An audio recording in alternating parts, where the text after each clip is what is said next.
In the tapestry of life, where every thread holds a story, America in black and white emerges as a haven for the voices echoing through the heart of our communities. In this podcast, we wade through the rivers of our collective experiences, celebrating the vibrant hues of change brought forth by the whispers of hope and the roars of action. It's more than just a conversation. It's a journey into the heart of our society, illuminated by the light of those daring to dream and do. Join us, and let your voice be the melody that guides us toward a dawn where every color finds its place in the masterpiece of our shared destiny. Together, let's paint a future brimming with the positives that dwell in our minds and the actions that shape our... Good evening, ladies and gentlemen, and welcome to another episode of America in Black and White. I'm your host, Charles King. Tonight, we're going to start our show with a Black history reflection of Miss Katherine Johnson. There's a particular kind of genius that does not announce itself with fanfare. It arrives quietly, pencil in hand, double-checking numbers that no one else dared to question, numbers that would determine whether a human being lived or died, soared or burned, reached the moon, or never came home. That genius had a name. It wore a dress and carried a briefcase, and for too long, the world did not say her name loudly enough. Tonight we say it, Katherine Johnson. Born on August 26, 1918 in a small town of White Sulphur Springs, West Virginia, Katherine Coleman Goebel Johnson arrived in a world that had already decided not be. She was Black, she was a girl, and according to the segregated, limited imagination of mid-century America, that was supposed to be enough to define her ceiling. It was not. Katherine was a child prodigy in the truest sense. By the time most children are learning long division, she had already outpaced her grade level by years. She enrolled in high school at the age of 10. She graduated at 14. By 18, she walked across the stage at West Virginia State College, not once, but twice, earning degrees in both mathematics and French. Her professors did not merely pass her through. They created graduate courses specifically for her because she had already mastered everything the curriculum offered. She was not just exceptional, she was generationally rare. In 1953, Katherine joined the National Advisory Committee for Aeronautics, NACA, which would later become NASA. She was assigned to Langley Research Center in Hampton, Virginia, as a human computer, one of a group of Black women mathematicians who calculated flight data by hand with a precision that machines of the era could not always match. The work was meticulous, demanding, and life-critical. Katherine did not merely meet the standard, she redefined it. In May of 1961, when astronaut Alan Shepard made history as the first American to travel to space aboard Freedom 7, Katherine Johnson's calculations were the mathematical architecture beneath that mission.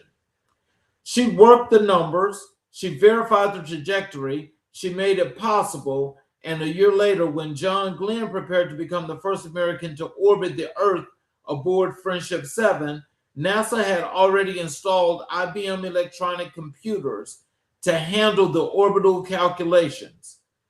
Glenn, a man about to circle the globe at 17,500 miles per hour, trusted the machine, but he trusted Katherine Johnson more.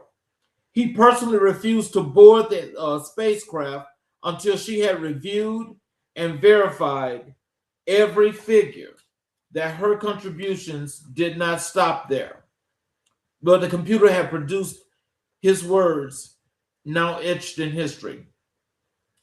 Her contributions did not stop there. Katherine Johnson calculated her trajectory for the Apollo 11 mission, the mission that placed human footprints on the surface of the moon in July of '69. And when Apollo 13 suffered a catastrophic explosion in 1970, turning a lunar landing into a desperate survival mission, it was Catherine's backup navigation charts prepared in advance, precisely and methodically, that helped guide those 3 astronauts safely back to Earth.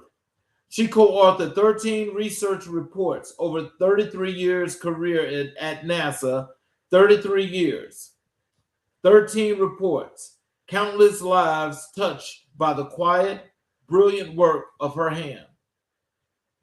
The recognition she deserved came at last. In her final chapter in 2015, President Barack Obama awarded her the Presidential Medal of Freedom, the nation's highest civilian honor.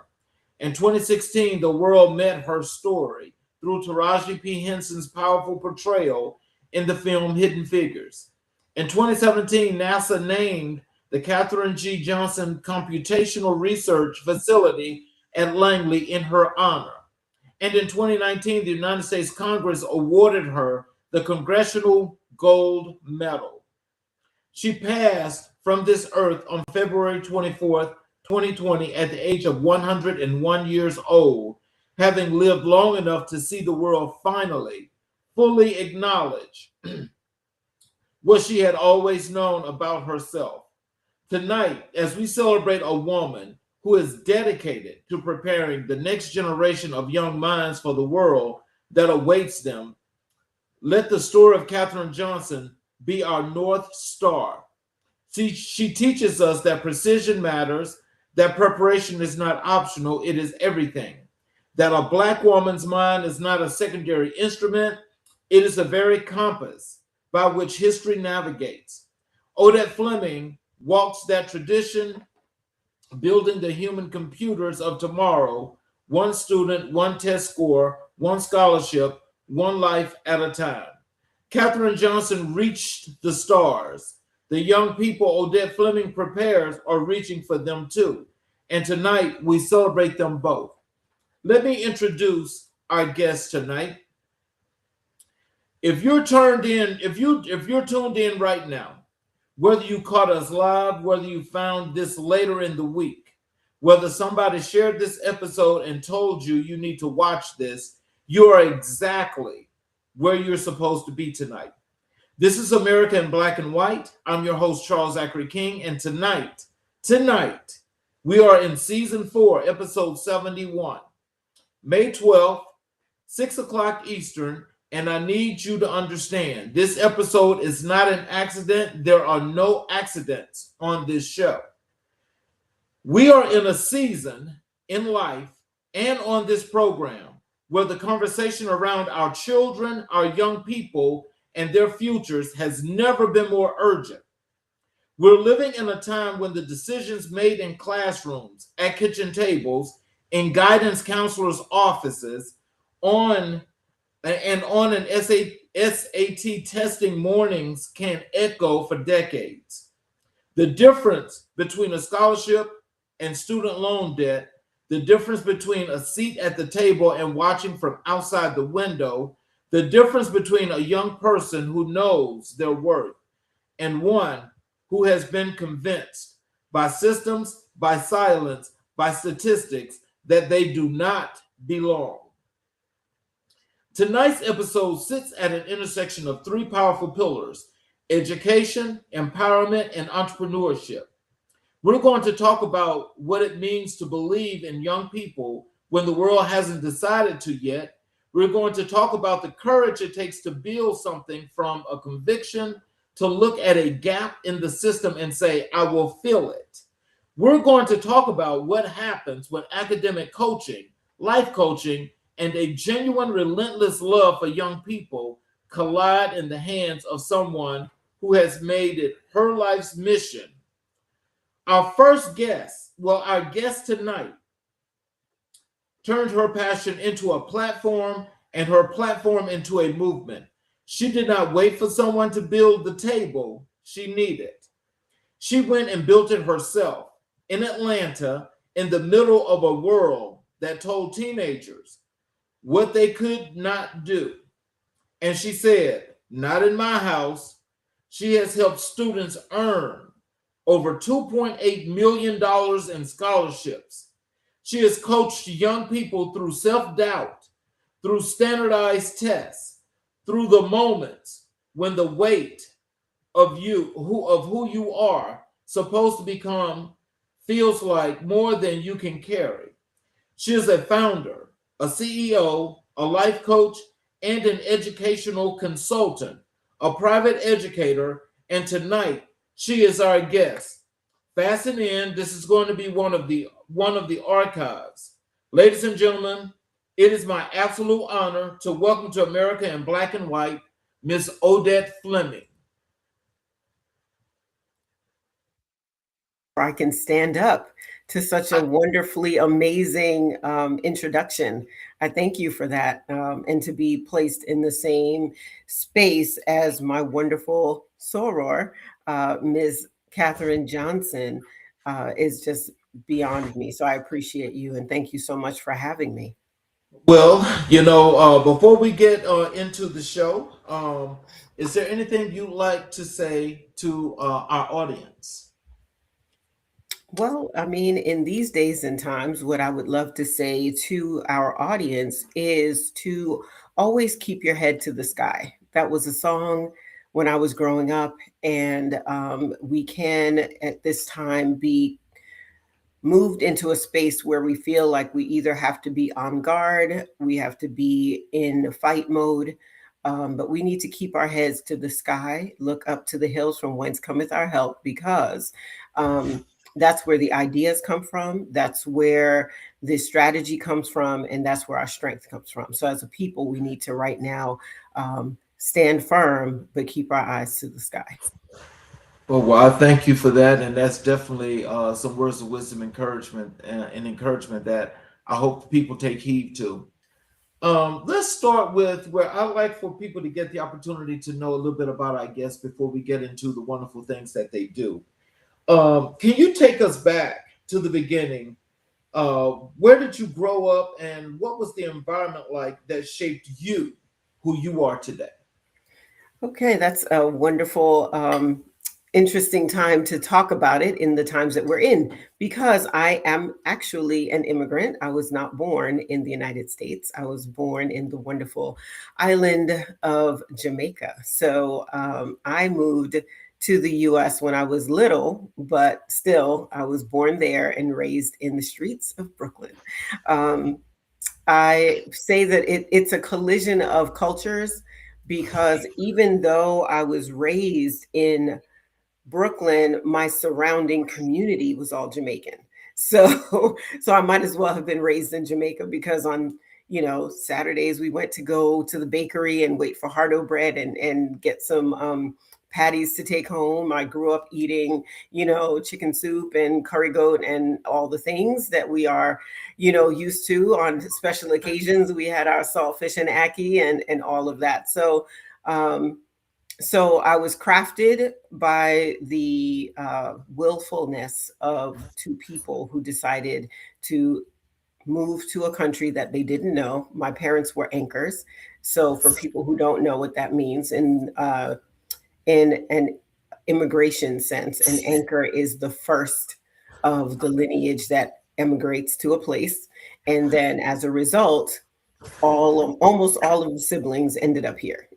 So they were sponsored and all the things. And so, so everybody came. So. Well, we've got a couple of comments here. I guess these are people that are probably following you. This young lady, Kayla Mazar, she says hello. It's on the screen. Oh, well, hi. And she says, you are the best. Oh, well, thank you. And this is from Nohaba. It says, sup, OG.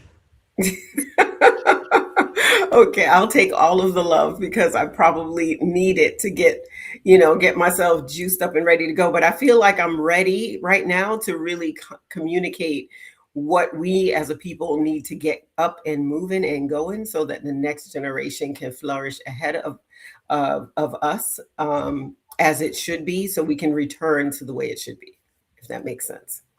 Yeah, so, who was the first person in your life who made you believe that education was truly your path forward? And what did they say or do that stayed with you? Interesting.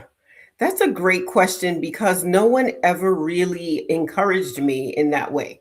So my mom and my dad completely strict with the education. So as a result, two of my dad's four kids were my sister and I, and we maintained straight A's in all of our subjects throughout all of our elementary, junior high school, and of course, high school is a little more social, but um, as a result, my mom always read to us. She, always made us learn our work. Our books were the most important thing. However, my mom never encouraged me to be a teacher. So there was a time that I did want to be a teacher, and my mom said, teachers don't make enough money. And I was little when she said it. She said, teachers don't make enough money and children are too disrespectful. And this was in probably the 70s. so, Oh, wow. so so I wasn't really encouraged to be an educator. However, I was given the passion for learning. And as a result of having that passion for learning, and I was blessed with a very curious mind. So always asking questions, always having a retort, always trying to get the last word, all those things. And so as a result, when you get full of things, it's like it has to come out. So the coming out is just being able to share it with other people. So, yeah. So with your curiosity, what burned your fury, or put the fuel to your fire that Mhm. made you want to get into education? So education for me was something that had kind of meandered throughout my life. If the people look and they say there's a thread, it was threaded through everything that I did. So as I said, initially I was the educated, I was the receiver, I was a very good student. I love to listen, I love to read, all of those things. And then as I got older, I had a passion for service. So it started in church, and from we had a pastor who was he was a chaplain from the military, and so he worked with the youth group, and he always drilled into us how important service was.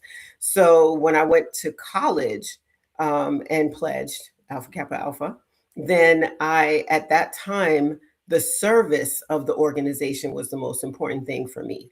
So I, in service, actually, even before then, when I was in high school, I was in an organization called Council for Unity. And our role was basically what DEI looks like today. Our founder, Robert DeSena, he was my English teacher, and he had a group of us. It was the 70s, and we worked, or went to school rather, in an area where there were all these different communities of people, right? So we had the Chinese gangs and the Black gangs and the Hispanic gangs and whatever. So his dream was to have us all unite. And so he founded an organization. It's like 50 years old now. We still like talk on Facebook and all the things. And so back then, our whole goal was sharing cultures among each other. So to me, that inspired service. And so as part of my service, I tutored. I used to tutor on the Upper West Side. I tutored, actually, I started a tutoring program at the Boys and Girls Club when I was in college. And so all of these things always come back around to education. When I was in school, I went to a PWI, and we started something where on Black Solidarity Day, which I don't know if anybody remembers that. I feel like it's like a figment because no one remembers Black Solidarity Day, but we used to have, do you remember it? I see you nodding. Okay, somebody, yes, because whenever I say that, people are always like, no, I've never heard of that before. So Black Solidarity Day, we started, because this was around the apartheid time. We were doing the whole divestiture from South African industries, and so on it's not Black History Month, on Black Solidarity Day, we started doing teach-ins. So instead of going to class, we would go to the chapel and we would invite local community activists and national, really, to come and speak to us. So we learned from people like John Henrik Clark. We learned from people like Dr. Leonard Jeffries. It was an amazing time. So anyway, my point is I love to learn and I love to teach. So it's just kind of a golden thread in there, no matter what I'm doing. So, were you the student who loved school, or did you have to learn to love learning? And how did that relationship with education develop for you? So I was the kid who I'm a nerd by nature. I'm a grown woman. I'm still a Trekkie. I still love Star Wars. I'm a, I am a natural born and very happy nerd. I love to just, my brain loves to absorb information. And people a lot of times are like, how do you know that? That's not even your field. I don't know. I think I read because I read all the time. So my relationship with education has always been positive. And if it wasn't actually showing up as positive in my world because I was actually exploring my social side, then I still had that fear of God where it's like, oh my goodness, if my mom sees my grades. So I always still had to get it together. So understanding that education was going to be the way forward. My father had a fourth grade education. So, you know, I was the first person in my family to graduate from college. So, you know, that was a lot. My sister's, and she's a chiropractor. She overdid it. She went and she's like, she's got 2 bachelor's degrees, a master's degree, and she's a doctor of chiropractic. So, Oh, so wow. she made up. She made up for all the folks who didn't get a degree. Well, you know, I mean, I think that's amazing. You know that you know you and your sister, you know, you took the bull by the horns, and Mhm. you decided that you guys were going to do what you were going to do. Right. You know, with younger Odette, what was younger Odette planning to do for the rest of her life? Sure. Okay. So before I just let me correct you just a little bit. There was actually four of us. You're Oh, right. So my sister and I were of my parents' union. I have okay. a brother as well and an oldest sister. So so I do. So there's more of us from my father's side. It was just my sister and I were the most together in terms of being in the household. So but what did I want to do? So by the time I got to high school, we're going to jump forward. By the time I got to high school, I recognized that I was an amazing writer. And I wanted to write. And I also discovered that I loved photography. So, well, yes, there's that. And at what, so let's just take one step back. So my mom almost convinced me to be a doctor, almost. And then I joined this organization called HOSA, which still exists today, Health Occupation Students of America. And in HOSA, you had to like do all the medical stuff. So I was, you know, rocking and rolling after school. I'm taking blood. I'm, you know, doing your, you know, putting on the pressure cuff, doing all the things. And then one day they decide that they're going to show us a video. It was not good. One was like a traumatic surgery in an ER, and the other one was like a bed sore. And I was like, yeah, I'm done. I'm finished. That's fine. I'm good. Health is so important to me, but me being the dispenser of the health is just not necessarily my thing. So I moved on. So I love psychology, right? I wanted to be an adolescent psychologist, which is why it's so amazing that I came back around to being an life coach, an academic life coach, because I work with the same population of young people. But yes, so I wanted to be a photojournalist, and I went to college actually for photojournalism, and then changed my major, as we all do when we get to college. So, Yeah. you know, yeah. But that's So, so what subject or experience in your early academic life first made you feel genuinely powerful, like your mind was your greatest gift? ooh. So when I was in the fourth, grade, I want to say. So I was the nerd, which of course the nerd was not the popular kid. so so I was really quiet. I didn't really have a lot of friends when in elementary school. I didn't really say too much. I had like two friends, we whatever. And that was kind of my growing up. And then Jamaicans, they're like, you don't go to school for friends, you go to school to learn.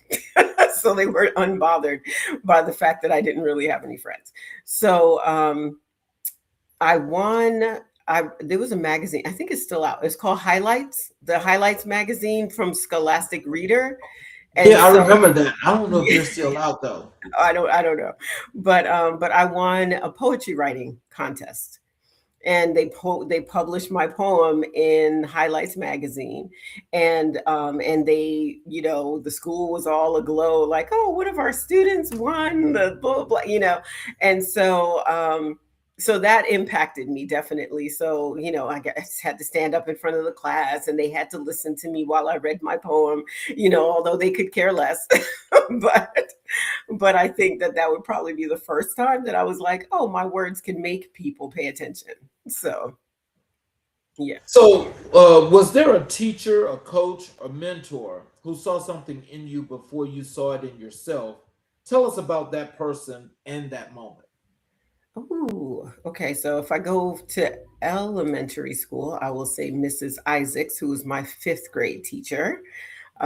She always inspired me to kind of come out of my shell, because I was that kid who was really, really smart, but really, really quiet. And so she would always try and get me to do more of my, whatever, do more of whatever we were doing in school. Back then, like, music was a big thing in schools, and we all played instruments and did chorus and like all those things.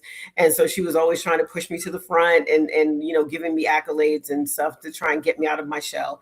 And then I would say from there, it is definitively Robert DeSena, who is he was my English teacher in the 10th grade, and he's the founder of Council for Unity.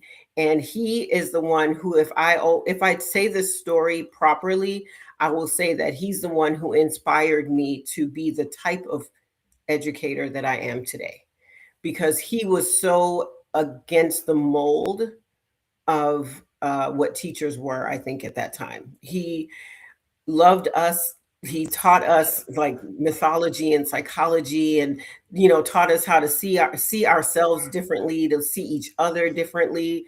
And we're still, our John Dewey, our John Dewey cohort, I guess is I'll say from the 80s. We're still in touch with each other, and we still call each other's brothers and sisters to this day. And so he would be the person who inspired me to want to make the type of difference in a child's life that he made in mine. Oh, wow. So, when you were a teenager, were there any moments of self-doubt that you had to work through, and how did you navigate those moments?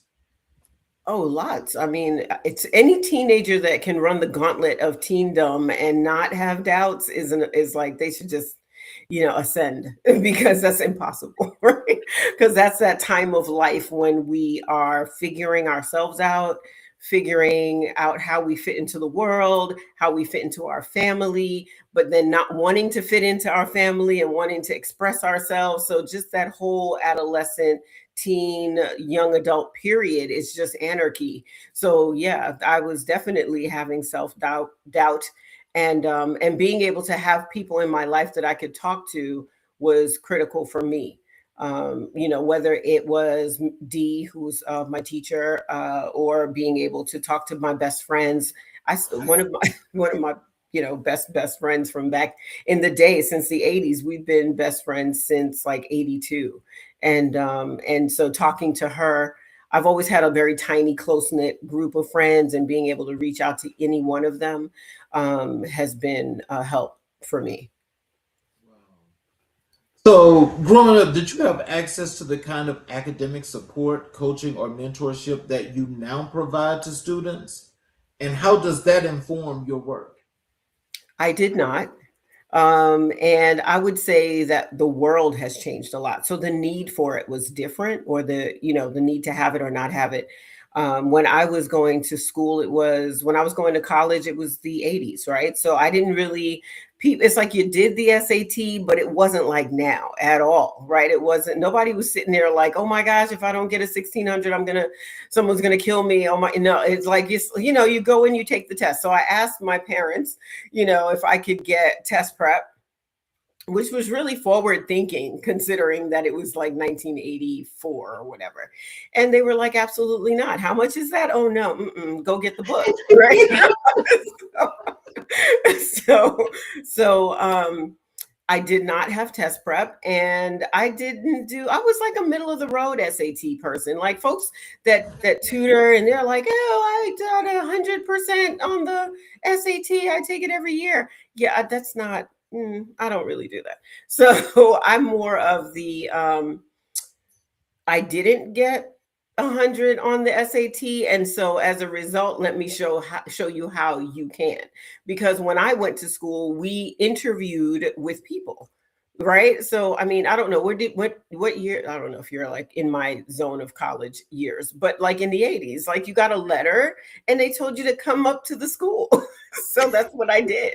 I got my letter. I went to the school. I sat across from the dean. He talked to me. He asked me questions. He asked me to explain things on my transcript. What did I want to do with my life? All of that. And then he sent me on my way. A couple of weeks later, I get a letter. Welcome. That's how college was when I was going to school. What's going on now to me is I feel a little bit of mania. And if we can, I don't know if we can pivot, but one of the things that I would say is that kids today have to struggle with so much more because everything becomes a function of money, right? So, education today, the reason why kids can't read, the reason why kids can't do math is because people are awarding monetary, not to the kids, but they're awarding these contracts, right? People want to get a contract with a district. That's what everybody wants to do. Oh, I want to get a new contract with the district, or the district has to pay $75,000 a year to have access to this software, or what.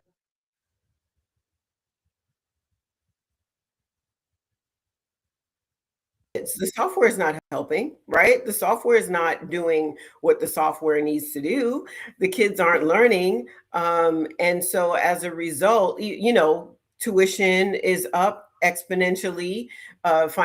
Student debt. I mean, let's just talk about what student debt looks like as a result. So there is a need for an entire reframing of the education system. And for as much as everyone's trying to go forward, I'm that person that's trying to go forward by going back. Let's take it back to what it used to be, some good old repetition, some good old rote learning, some good things that help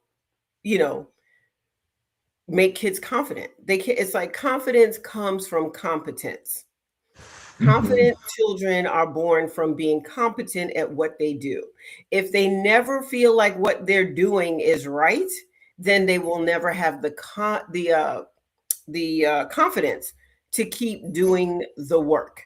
And so that's not all kids, you know what I mean? But I do recognize, I could go on. So I'm sorry, go ahead, hit me with another question, because I could on the bandwagon and just keep going.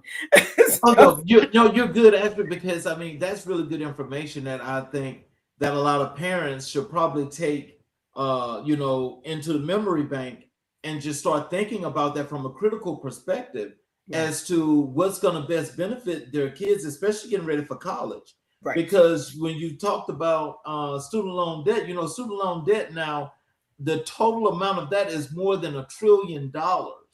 Absolutely. And that's after they excused all of that debt last year or whatever year, in the late Biden years. So so absolutely the student debt is still crippling, and there's less mercy now. Right? They're just like, oh, we don't care. They're just like, we're going to let the Department of Treasury take your money and from wherever you're getting it. So my mom used to always say, so both of my parents are deceased. God rest their souls. My dad just passed away like 2 months ago. And my mom used to always say, these people act like they gave me money to put down somewhere. And so, like the Jamaican translation basically is, you're acting like you handed me $10 and told me to hold it for you, because you're coming up asking for the $10 like you know where it's coming from. so, so yeah, yes, it's a lot. So let's transition over to your work in with the birth of the prep bar, Yes. because I thought this was one of the most fascinating parts of your bio that really caught me, because I really am impressed as to how you got to this point. Take us to 2015, the year you founded the prep bar. Mhm. What was happening in your life, and what specifically made you say it's time? So at that time, I had, okay, let's roll it back to 2009 really quickly. So in 2009, I found myself in Georgia newly, right? I had only been here about maybe a year and a half. I had a 1-year-old child, and I had a son in high school. And I had to figure out how I was going to help in the household to make the ends do what the ends are trying to do.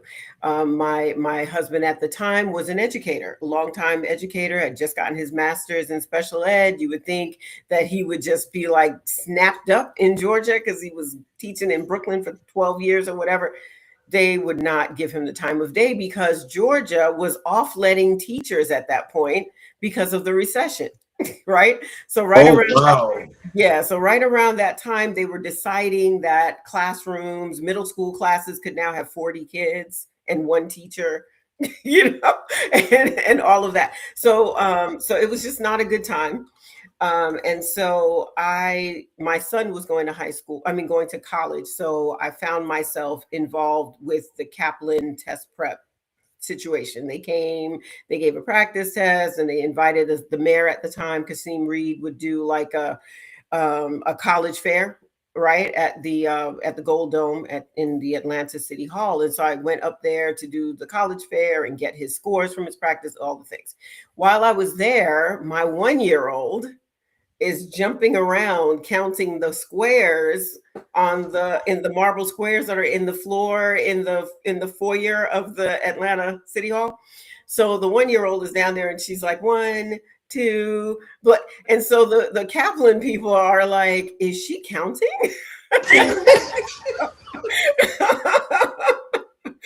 And so I'm like, yes, she absolutely is. Yes.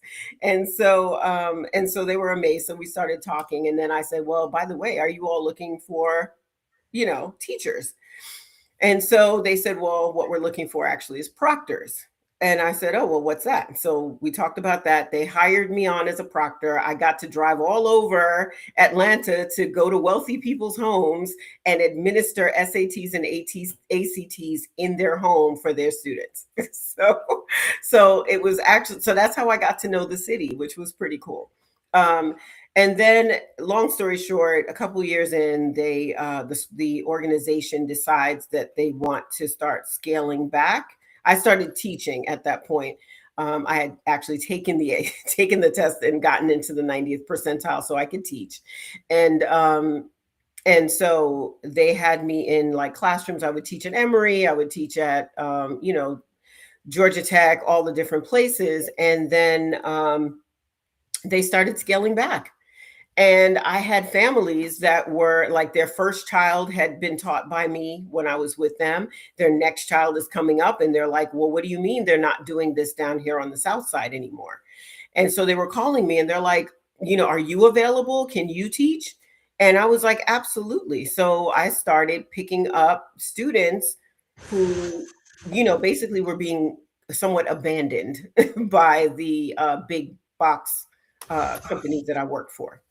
So as a result, the students that I worked with, the families that I worked with, there was an educational consultant that I started working with, and he started introducing me to entire cohorts of families from middle schools. And so from there, I said, you know what? I think I have something here.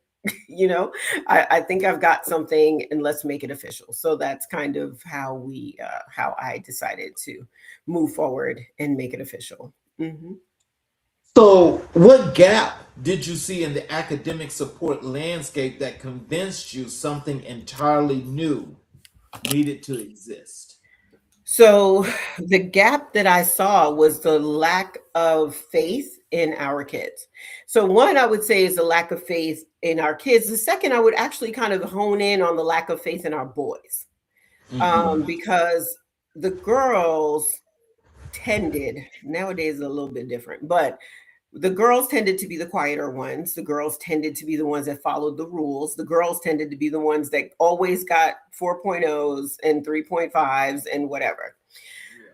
Boys are not made that way, right? So I think God in his infinite wisdom understood that I should parent each gender, but not at the same time. So my kids are 15 years apart. So I was like steeped in being a boy mom.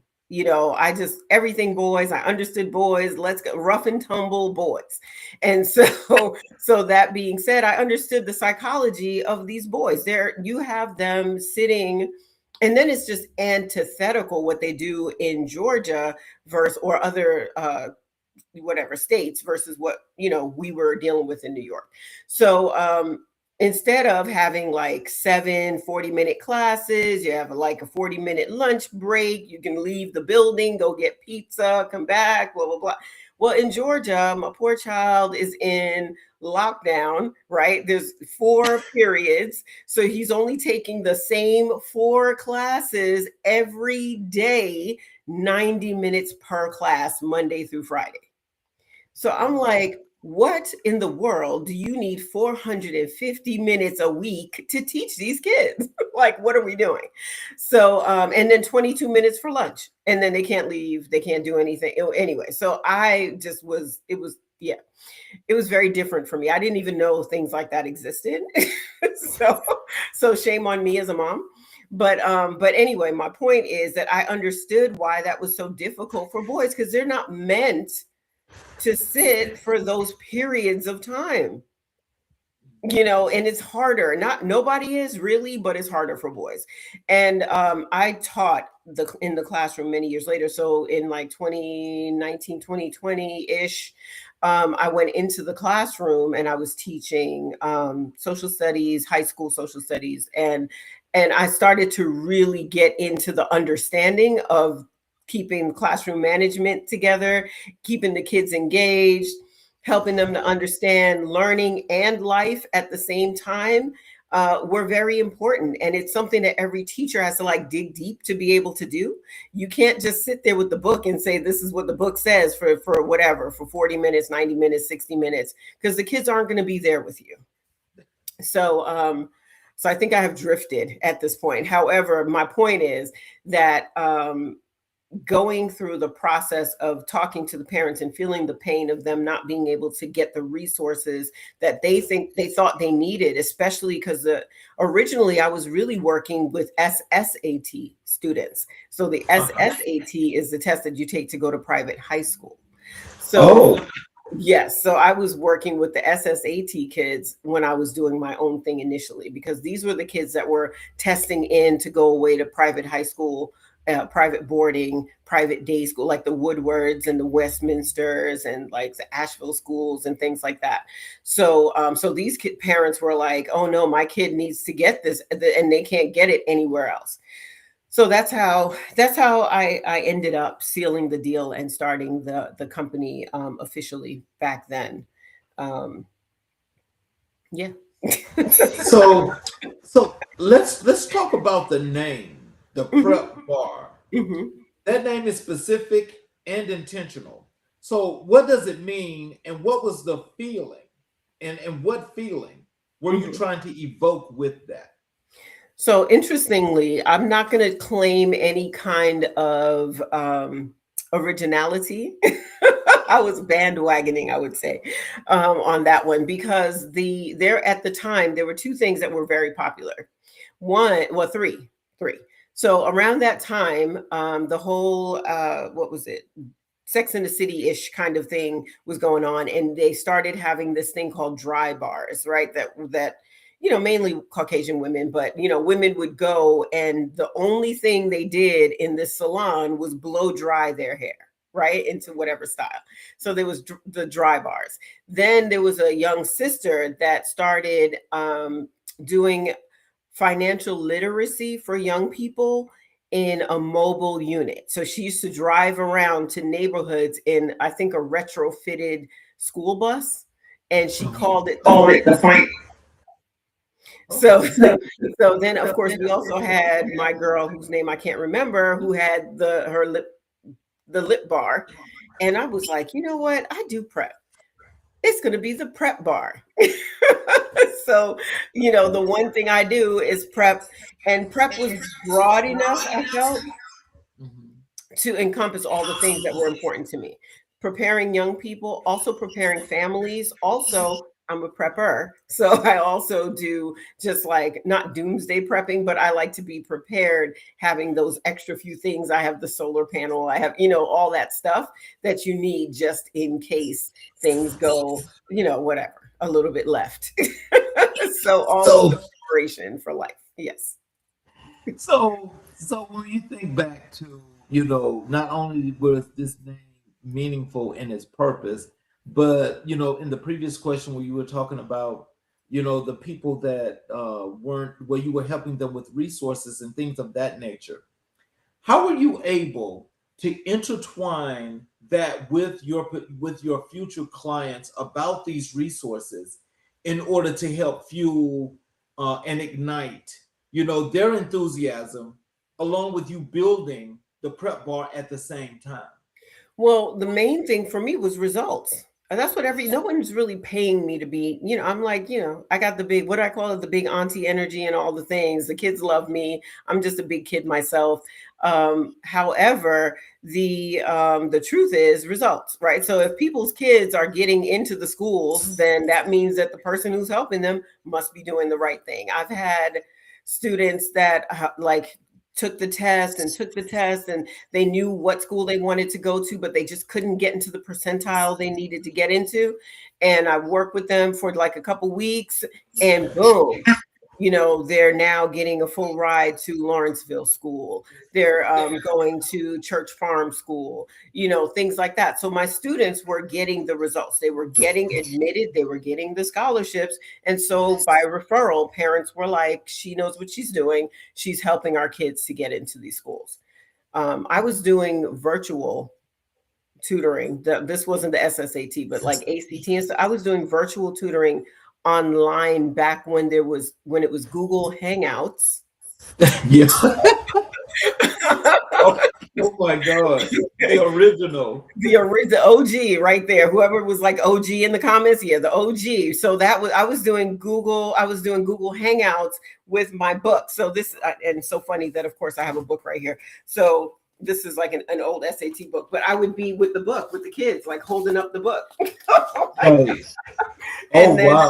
And then, so what I would do is mail them a copy, and I would have a copy, and then we would go through the book together. And I had a whiteboard. I don't have it in front of me right now, but I had a little whiteboard, and I would do everything on the whiteboard and hold the whiteboard up, and they would follow along or do the examples on their whiteboard, and that's how we were tutoring. So I worked with kids in Connecticut, Pennsylvania. I worked with kids in boarding school who were getting ready to go to college and had to meet with me at like 7 a.m. Yeah. So it's about getting the kids to the next level.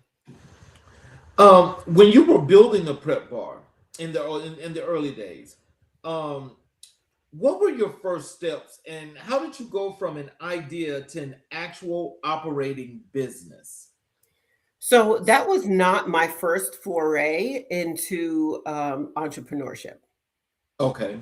So I have been an entrepreneur. I won't call myself a serial entrepreneur, but I have this relationship with getting laid off, right?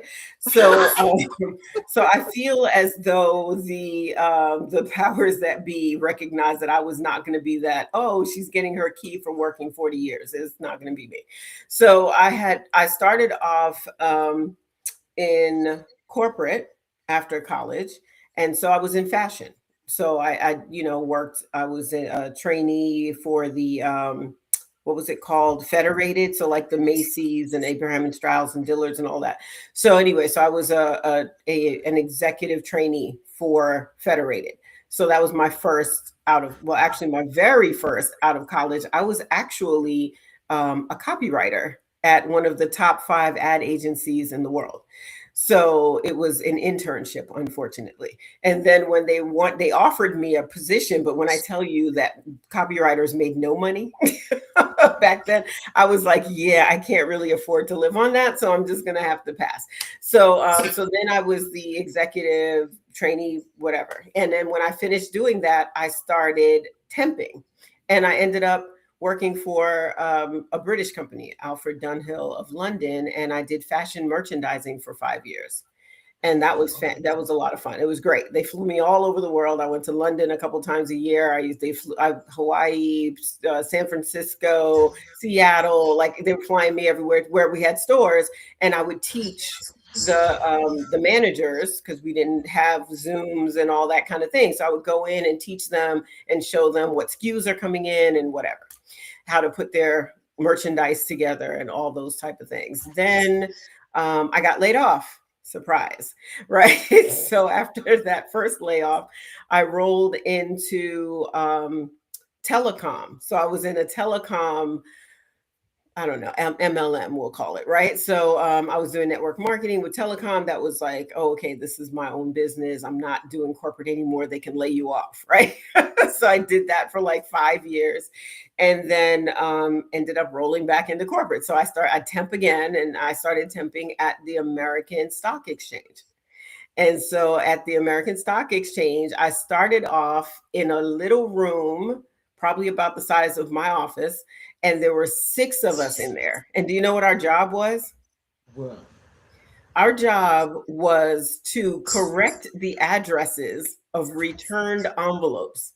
So when we had, so we have like, every exchange has member firms, right? So the member firms, they have to pay bills and all the things.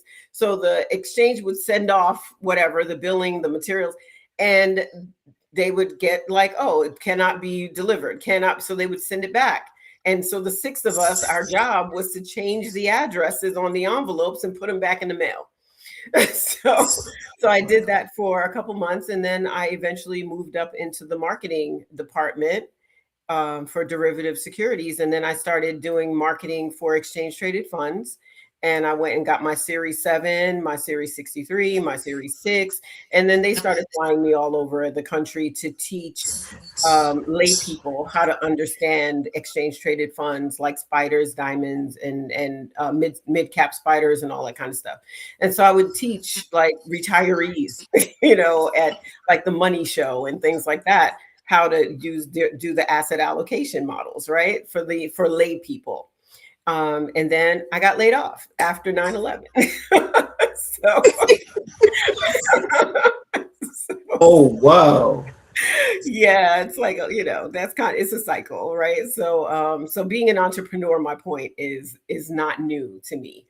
At that point, I worked with a startup team for a publication. We started a magazine, and the magazine ran for a number of years. Unfortunately, one of our co-founders got cancer and passed away. And then everyone kind of, floated away after that. So then I ended up coming to Georgia. So, yeah. I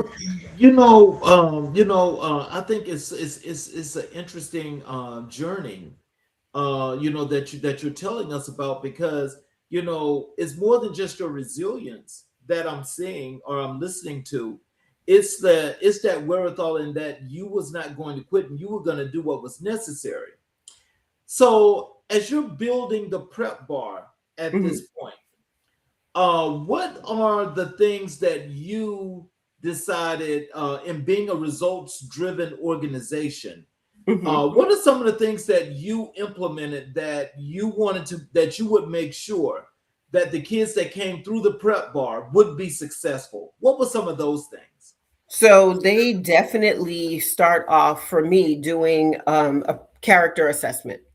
Mm-hmm. So all my students do a character assessment survey, and we go over the character assessment survey to see, like, okay, this is what, and this is something that came along later. This came along once I became certified as a teen life coach, right? So I started to really understand the values, the character, and all of that, because it plays a role when you're playing, when you're teaching younger kids. Then they are pulled out by their parents' desire, right? Their parent is like, you want to go to this school, then this is what you've got to get done. Or bribery, right? I had a student who was like, you get in the 90th percentile, I'm going to give you a nook. Do you remember those nooks back in the day? Oh yes. So the fifth grader was like, I'm going to get in the 90th percentile so I can get a nook. And he sure enough did. And so it's a little different when you're doing younger kids, but when it's older kids in high school, they now have their own sense of motivation. And so you've got to figure out where that motivation is meeting them in their desire to go on to college, career, military, or whatever the case is. So we start off with a character assessment first, so they can understand like what the key parts of their own character, what it says about them. And then I question them, like, do you feel like it's really, did you pay attention on this quiz, or did you just mark anything, right? So when you get the answer, does that feel like that's how you operate in the world? And if that's your number one value, how do you show that in your work? How does that show up in this college that you chose? How does that show up in your work ethic, right? So we always start with the child, and we always start with the why, because that why, just like with entrepreneurs, there was like start with why. So the entrepreneur start with why, it's the same type of thing. And that why that you get with the young people is what's going to carry them when they're having a rough day, when they can't understand a problem, when they are feeling defeated because their practice test didn't go as well as they thought it should. So it's important for them to actually ground themselves in a really good understanding of why they want to go to college, why they want to do this thing, because they're not about to embark on something that's easy. So, Just listening to that says what that says to me, and what I'm understanding, and correct me if I'm wrong, but it sounds like you're giving an element that the schools are missing, where you're actually helping these kids to learn how to critically think. Is that yes, true? that is true. So, okay, I'm going to ask you a question that's going to be really weird because it has nothing to do with the interview. I feel like I'm like, is my lighting like there's no light on the bottom, or can you see my face? I can see. You can see. Oh, okay. Because I feel like I can't see my face, so that's why I'm like, let me fix it now, so at least we'll get a couple minutes of good lighting. So, all right, clearly. Okay, great. So what I would say is that the schools are not totally missing it. They are trying, or they tried with a couple of things that you really can't do on a large scale, and that's the problem. So let's look at SEL, right? So SEL is social emotional learning. So that's one of the things that was like a trigger word in the late like early 2000s, 2020 ish. Everyone's talking about SEL learning and social emotional development, and all this kind of stuff, which is very important, right? However, it's hard to individualize what each child needs when you have 35 kids. Right. So that's one of the things. So I would say that they're trying to do the right things, but they're trying too broad. The other thing that is one of my pet peeves is restorative justice. So yes. while I understand the need, because it's kind of like what happened with the election, right? We had an overcorrection, right?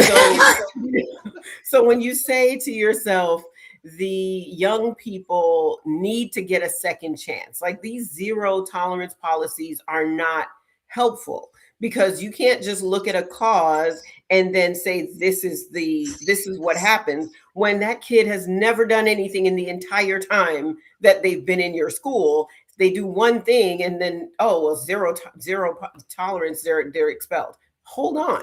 However, at the same token, you can't have that kid that's getting into some ish every week and they're still at the school. You got to go, because you're getting into some ish every week, right? So right. if we can't, because ultimately teachers are tasked with teaching, right? And you can't be in an environment where there's one disruptive force, right? Whether it's the jokester or the belligerent kid that's always like taking you left in your lesson. And you're like, dude, I need you have a seat. Right. And if you, yeah, let me tell you, when I was in the classroom, I'd be like, sir, I have your father's number on speed dial. Do you understand me? Do you want me to call your father? Because I will. And then that would be the only thing that would calm him down, like sit down. So when you have the situation like that, you have to really look at how the schools are trying to honor your child and how they're harming the learning process in the attempt to honor the individual children, because that's not the space for it, because there are too many of them. So yeah, so now as you say that, and again, I am a firm believer and supporter of what they're doing now with restorative justice. Mm-hmm. But let me ask you this as well, because I mean, this is something that I'm interpreting, and I definitely want to know if you know how you feel about this. But with restorative justice, it seems like it's an overcorrective thing as to what the system should be like anyway. Because what it sounds like, and the way I interpret from what I look at when I see school systems and students, is that the rules and the laws are folkways and mores. And so that depends upon who you are. Right. It can't. Yeah. So that's the challenge. That's the challenge, because restorative justice is too, like you just said, you know what I mean? There's too many little wings of out. Like when you tell me that my child has to apologize, or somebody did something to my child, you're going to tell my child, oh, well, they apologized. They didn't mean it. So I don't like the apology. That's what we get. Like you're apologizing. I'm sorry. I don't see any real remorse. It's just Right. but that's the first level on restorative justice, is the apology. Or they might have to write a letter, or they have to sit out lunch play. They can't play. They've got to sit on the side. Or whatever the things may be. So now when I say restorative justice, it's not like throw the baby out with the bathwater. I just feel as though there are too many places or stages where the kids are getting so many choices and options and chances that the culture of the school is suffering, the learning is suffering, the relationships, the educators themselves are literally suffering, right? Because they're like, I can't even discipline this child the way I know that they need to be disciplined, because the rule says that I can, but I know that child needs to be suspended, or I know that child needs to sit in the principal's office for 3 days during lunch. Like, you're not having lunch with your friends for 3 days, but you can't do that because, oh, you're separating them out, and oh, you're causing. I'm like, listen.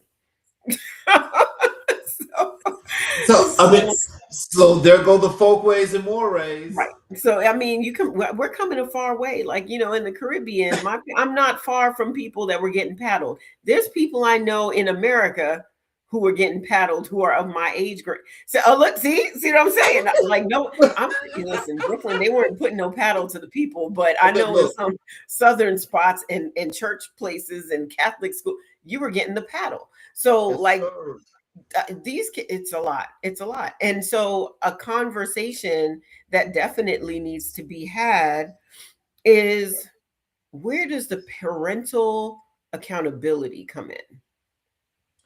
See, OC, this is so wonderful but so deep. But you see, they're taking the parental rights from the parents when they get to the school. The schools are the parents, that is at school and at home, because they are resourcing the kids with opportunities to disrespect the parents.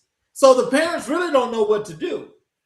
So I'm gonna give a little pushback, and I know so I'm gonna give a little pushback, right? So there's two reasons why it's a little tainted on the pushback. One, I taught in the classrooms. I taught at Christian schools, so Okay. since they were private schools, they were a little bit different on the rules, right? And you're getting a little bit more backup because we have chapel and we have all the things. But what I will say is, how do I say it? That's a little bit of a cop out for the parents Well, because, mhm. and I'm saying this as a person who my younger child is not even 20 yet. So I'm not like far removed. Like my child was in middle school during the pandemic. Okay. So, Okay. so that being said, I can tell you that there are parents that do not want the responsibility of parenting. I'm going to give you an idea. I'm in part of a parenting group that I'm in for just because I like to see what's going on with kids and whatever. And it's about parenting teenagers because teenagers, they ain't easy. However, the things I see in that group, my whole eyeball wants to be on the floor falling out. I'm like, what did you just say? So there was a situation where a mom was concerned about the extra social activities of her child, and she wasn't sure. And so she was asking, because the child is 16, and there were a swath of mothers that were like, you need to mind your business. Oh, I'm sorry. She is my business. I'm sorry. Are they not going to jail me if something happens to her? Like, let me not feed her for a week and see if they don't come for me. What do you mean, mind my business? My one business is that child. so, so you have mothers telling this mother of a 16-year-old who's asking a very valid question in a very respectful way that she needs to mind her own business. That's her daughter's business. wow. See, now I do agree that there are parents like that, but Mm-hmm. I don't think the mass number of parents are like that because a lot of people. I'm saying this right here tonight, where people can hear me. There are a lot of parents that should not be parents. That's without question. They should not be parents. That's I don't without know question. how they got to be parents, but that mistake was a serious mistake. Well, okay, so this is what I will say. So it's not that I feel parents shouldn't be parents. This is what I feel. I feel that the accountability piece is missing. They will not let you drive a car without a license. But I've been saying this since the 90s when I tell you, but they will take a whole human being and wheel you to the front door of the hospital and say, good luck. I'm I don't sorry.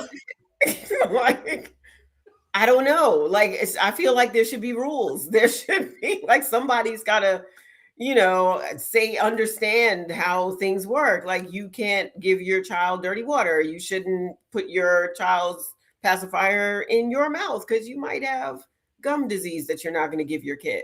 It's like, Yeah. like this little things like that. So I have a funny story. So I'm not going to act like it's a classist thing, but some people, they don't know. They don't know what they don't know. So one Right. day, my daughter, when she was little, comes strolling up to me, and I'm like, what in the world? Like, her mouth is juicy. I'm like, she was like 2, 1.5, 2. And I'm like, what is in your mouth? Like, what you got going on? And she's like, Daddy, give me gum. Daddy, what? Daddy, give me gum.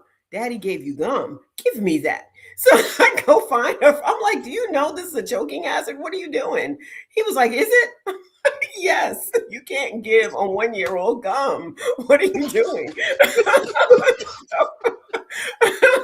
So there's the people that just don't know, right? There's certain things we just don't know what we don't know. But then there's other things that we do know. And Right. when we get to the place of the things that we do know, there needs to be accountability.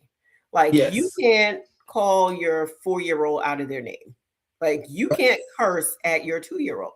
Like, you should not be, making 7-year-olds carry their 2-year-old sibling. Like, there's just like certain things that we understand that you can't leave your 6-year-old home alone. You can't, you should not probably, although I'm the old lady on this one, you should probably not have your 7-year-old singing songs that have cussing all up and down them. How about that? Look, they learn the song. Yes. So that knowing the song and singing the song is two different things. So when I was coming up, they didn't really have cussing in the music, so it wasn't really a thing. However, there was a time that I tried to do like the substitute cussing. You know, when you're like, what the heck? Oh, Yes. that wasn't gonna fly in my mama's house. Okay. Okay. Okay, so you couldn't even like be in the neighborhood of the cuss word around your parent. And these folks are sitting there running around, the kids are singing, the cussing, they doing all the things, they fussing. You got people graduating with their PhDs, playing cussing music and jumping up and down like they just won. Like, you know, it's like the decorum, which has less to do with learning and more to do with socialization. I get it, and conditioning. But I personally miss those days. Well, I'll tell you like this, it made me a better person. And believe me, I know what to do and what not to do, because that accountability, let me tell you something, that's everlasting and instilled in me, because I still know to this day. And I'll be 60 in September, but I know if I did something crazy and outlandish, the first person to come to my mind is my grandmother. I'm like, oh, now you know better. Right. So we all know better. That's the thing. Like in the back, somebody has to have a better.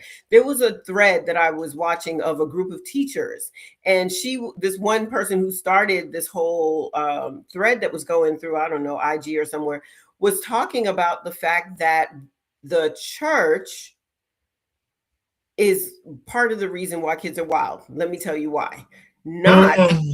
Not because they're not praying or because they're not, understanding biblical teaching, but because of the fact that that was the one place that you got to go and sit down and be quiet. Right? So kids don't have a place to practice time and place when they're not actively going to church, because church had that function. You had the big mamas in the church. You knew you weren't going to be cussing in front of big mama.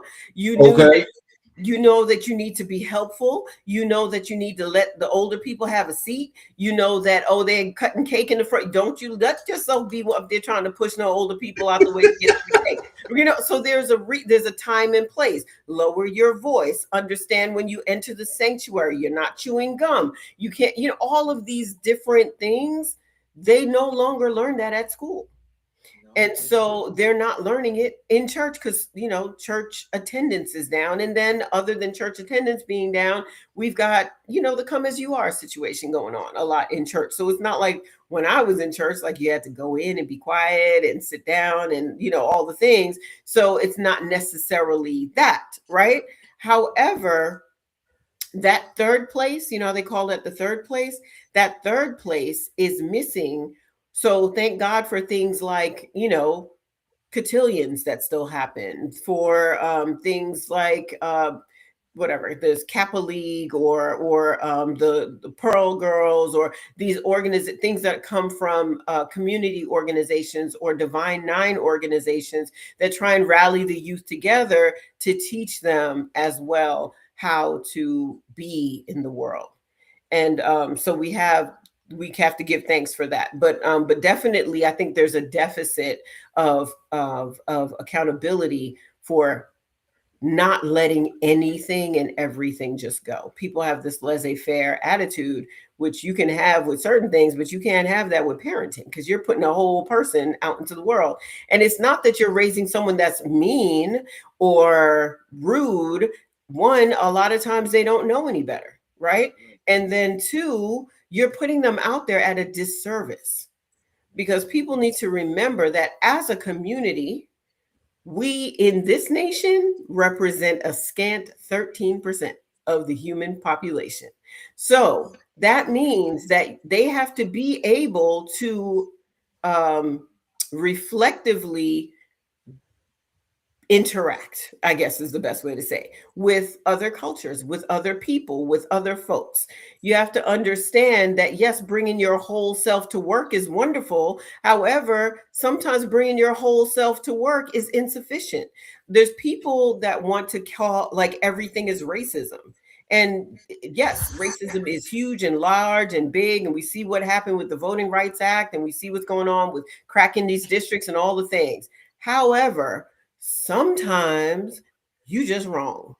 Sometimes you're not racist. Sometimes you're just wrong. Sometimes you just can't wear shorts to a job interview.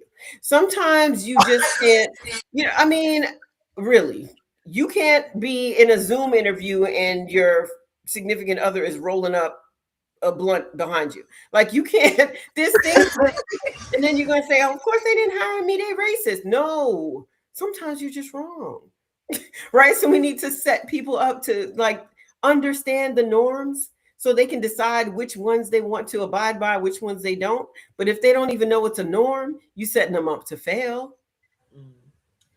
You know, I got to tell you, see, this is one of those great interviews that that I really need to make sure that, and I hope that an enormous amount of people, you know, watch this more than one time, because you just mentioned some things that, you know, we try to preach and hope to do here on this platform. That is to be informative, you know, besides the motivation and inspiration, but being informative, because there are a lot of people that are still roaming today, you know, on that premise of what you just spoke of, that just think like, okay, well, if this don't happen to me, this is why. That's not true. That's not true. Right. But that takes away from the main mission. You know, when people try to be informative and build the community. And Right. see, this is why we have to toe the lines with like several things. It's so many you can't cover. But you have to toe the line, Right. because what we're trying to do is we want to make sure that we make everybody better. And see, you just made a very valid point, though. I want to tell you that. Thank you. Thank you very much. And you just said something that I want to jump in on, which is towing the line. So one of the things that I always say is that we have to roll as a squad. So if you watch football, right, you understand everybody can't be the quarterback, right? Exactly. So every position is necessary in order for your team to win. So you've just got to pick your position and play it to the fullest of your ability. Yes. Everybody's not going to be the motivational speaker. Everyone's not going to be the person that bakes the pies. Everybody's not going to be the one that, you know, gets to carry the defensive whatever things to defend and serve. Everyone's not going to be able to do all the things, right? So, but pick your position and decide that you're going to play it to the fullest extent. And so in my walk, I know that my golden thread of my life is education. So whether I'm teaching people how to test or how to think, I do a whole series with brain science and understanding the neurology of how your brain works, so that you can recognize how much control you have over things like your thoughts, and your thoughts that are creating your everyday habits and your feelings and your moods, and how to like decide what state you're going to be in so that you don't allow those feelings to stop you from getting to your goal and things like that. That all comes together when I'm working with young people or adults even. However, we've got another thread, right? We've got the community thread. So yes. Now it's not just the young people and the coaching and them getting to college, because they don't all want to go to college. We have to be really aware of the fact that the times that we're in right now do not require everyone to get a college degree. However, I feel like college is important because I feel like it's that next level of like getting to know yourself, right?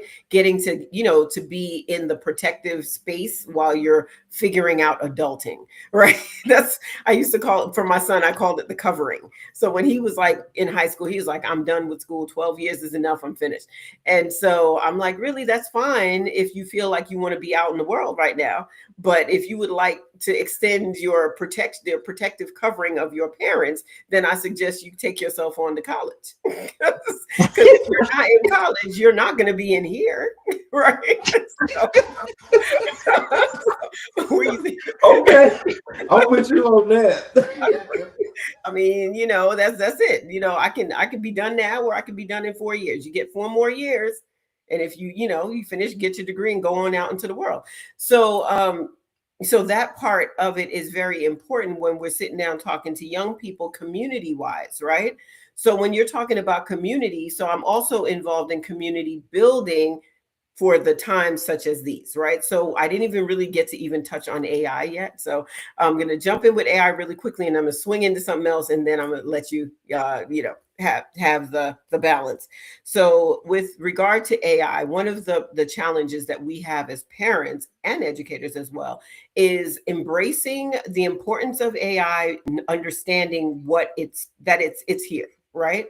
But at the same token, not giving way to it and saying, I don't have to learn anything. Right. When AI first came out, when I was in the classroom, the kids were like, oh, Miss Flemming, you know about Chatty? Yes, I know. And I'm reading and I understand that you didn't write this. So I would be in class, I taught English, and I would say, write blah, blah, blah, blah, blah, XYZ. And they would like come back with these papers. And I'm like, you did not write that. How do you know? I've been teaching you since August. It's December. I know what you write like. You don't write like that. Right. So then, they all thought they were getting over like, oh, she doesn't know what Chat GPT is. Let me go on ahead and get this out, whatever. So when I taught, the kids loved and hated me, right? Because of the fact that even before Chat GPT was a thing, I understood the importance of writing.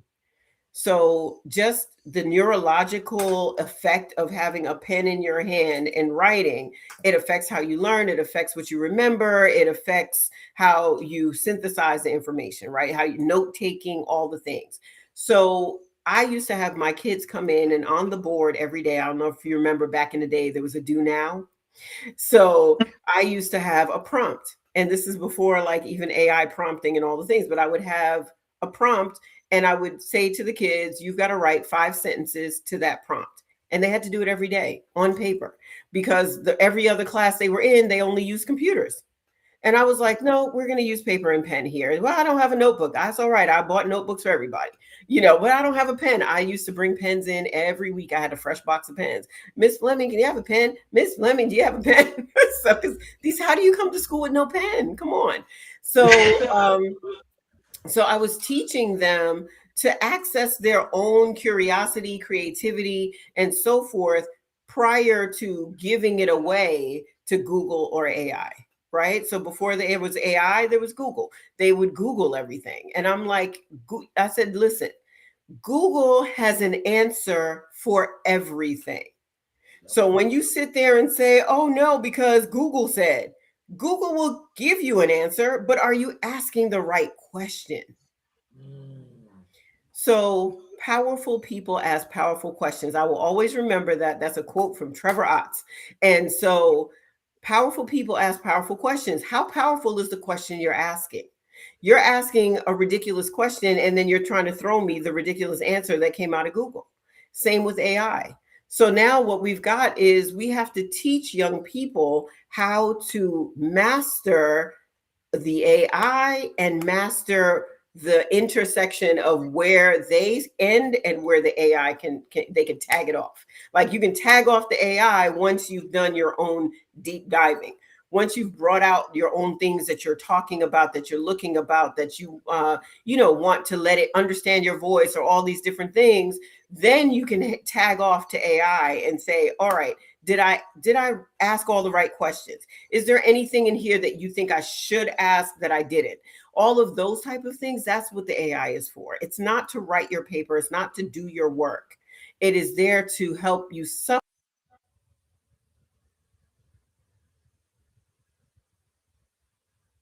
My big thing is not having kids outsource their critical thinking to AI. So that's something that I'm working on. I'm doing some programming over the summer. So for your listeners, if they would like to find me, they can find me, and then therefore they can get some information about how to move forward in learning what I'm doing in the summertime with kids and AI. So again, my company's The Prep Bar. So it's theprepbar.com. I've got to do my shameless plug. And then my last thing, because we're cutting down on time, is that right now in this next phase of my life, I have kind of taken a round robin back to something that I've been passionate about throughout my living, which is gardening and self-sufficiency and food. Because not only do our kids have to be able to perform in the world, our families have to be able to sustain themselves. And right now, we see with the pricing and the shortages that are being projected, and the farmers having less fertilizer, planting less crops, all of that sort of thing. We need to also, and just the rising of the prices, we need to be prepared. My mom is one of 10.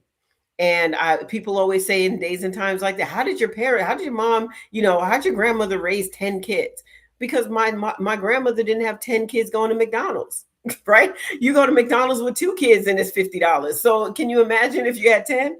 So they had I'm from country, right? So, well, I'm not, but my mom grew up in what they call country. So, and my dad. So farming, tilling, doing all of that thing. My grandmother, they planted, they had some small livestock and things like that so that they can feed 10 kids, right? Because you're growing your potatoes and your bananas and your, whatever have you. So, so we as a people have to get back to understanding our role with the soil and the earth. And so I'm also doing work with that through an organization called National North American Food and Farm. So I've got a little bit of all of that happening, also in line with preparation, the prep bar. But I am very, very, very happy and fortunate to be helping families with food planning, food system planning, garden planning, and things of that nature as well, so that we can keep our families moving forward, regardless of what the future, even if it's short term, holds. So, is there what are your words of wisdom and encouragement that you like to leave with our audience? And again, tell them how to connect with you via your social media, your website, all of those good things. Okay, sure. So we'll start with connection.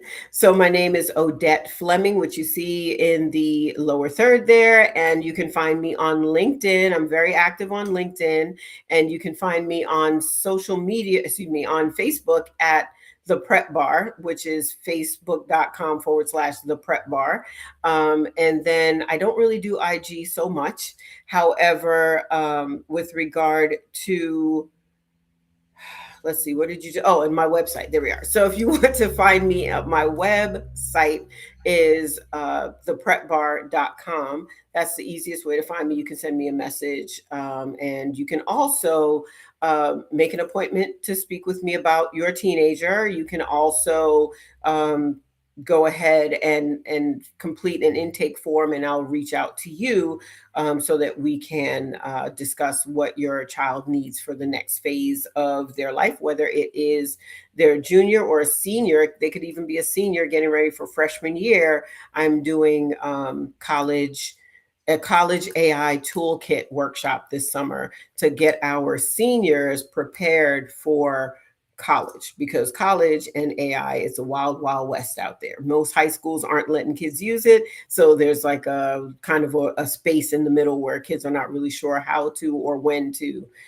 utilize AI for college success.